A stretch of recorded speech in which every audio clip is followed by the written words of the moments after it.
Welcome to కీటాక్స్. పాదయాత్ర పేరుతో జగన్ రాష్ట్రమంతా పర్యటిస్తాను అని ఆల్రెడీ ప్రకటించారు కదా. ఆ పాదయాత్ర మోడల్ ఏంటో తెలిస్తే గనక ఏపీ రాజకీయాల్లో దట్టు వైసీపీ ప్రత్యర్థుల్లో ఒక కలవరం అనేది ఇప్పటి నుంచే స్టార్ట్ అవుతాయి. ఏంటంత స్పెషాలిటీ? అసలు జగన్ ఏం ప్లాన్ చేస్తున్నారు? This is కీటాక్స్.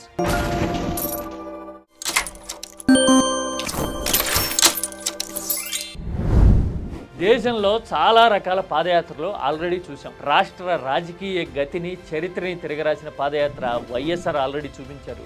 ఆ తర్వాత 2019 ఎన్నికల ముందు జగన్ కూడా పాదయాత్ర చేశారు. అదే ఇంపాక్ట్ తో ఏదో రకంగా రికార్డు బదలగొట్టాలి అని మరికొందరు కూడా నడవడం అనేది రీసెంట్ హిస్టరీ. కానీ వీటన్నిటికీ భిన్నంగా జగన్ పాదయాత్ర అనేది ప్లాన్ చేస్తున్నారు. ఇదే విషయం మీద ఇనీషియల్ గా జగన్ కొంతమంది నాయకులతో వ్యూహాత్మకంగా చర్చించారు. ఆ చర్చలో ప్రధానంగా వచ్చిన అంశాలు ఏంటంటే పాదయాత్ర మోడల్ ఎలా ఉండాలి. ఇప్పటికే చాలా యాత్రలు జరిగినాయి కదా, విభిన్నంగా మనం ఎలా ఉండగలమో అంటే దానికి జగన్ చెబుతున్న ఒకటే సమాధానం సరికొత్త వ్యూహం. ఆ సరికొత్త వ్యూహం ఏంటంటే ఇంతకుముందు మెజారిటీ ఆఫ్ ద కాన్స్టిట్యున్సీస్ కలుపుతూ పాదయాత్ర చేయడం చూసాం. కానీ ఈసారి మాత్రం రాష్ట్రంలో ప్రతి పంచాయతీని పలకరించేలాగా, ప్రతి గ్రామానికి వెళ్ళేలాగా జగన్ పాదయాత్ర ప్లాన్ చేసుకోబోతున్నారు అనేది నిజంగా ఆశ్చర్యకరం.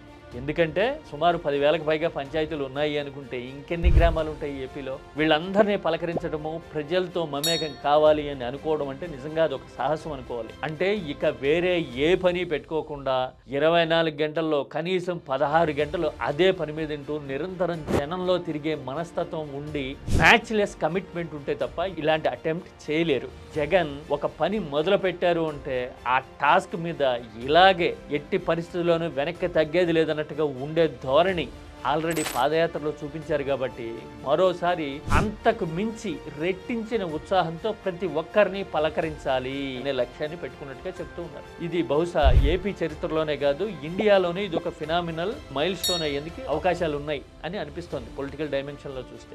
పైగా పాదయాత్ర టైం కూడా అరౌండ్ 2027 అని ఆల్రెడీ ప్రకటించడాన్ని బట్టి చూస్తే ఇంకో ఏడాదిన్నర సమయం ఉంది. కాబట్టి అప్పటికి ప్రభుత్వానికి 3 ఏళ్ల సమయం అయిపోతుంది. ఇచ్చిన హామీల విషయంలోనూ పర్ఫార్మెన్స్ విషయంలోనూ జనానికి 100% క్లారిటీ వచ్చే అవకాశం ఉంటుంది. ఇలాంటి టైంలో తన పార్టీని పూర్తి స్థాయిలో యుద్ధానికి సిద్ధం చేయడంతో పాటు జనం కష్టాలు వినేందుకు, వాళ్ళ కోసం తాను ఒక ప్రత్యేకమైన ఎజెండాతో నిర్ణయాత్మకంగా వ్యవహరించేందుకు ఒక స్టెప్పింగ్ స్టోన్లా ఈ పాదయాత్ర ఉండాలి అనేది జగన్ ఐడియా అని చెప్తూ ఉన్నారు. ప్రతి పంచాయతీని రీచ్ అవ్వాలి, ప్రతి గ్రామాన్ని పలకరించాలనే ఆలోచనే వింటేనే ఆశ్చర్యం అనిపించేది. మరి కళ్ళారా చూస్తే, జనం రియలైజ్ అయితే ఆ ఇంపాక్ట్ ఇంకెంతలా ఉండొచ్చు. This is కీటాక్స్.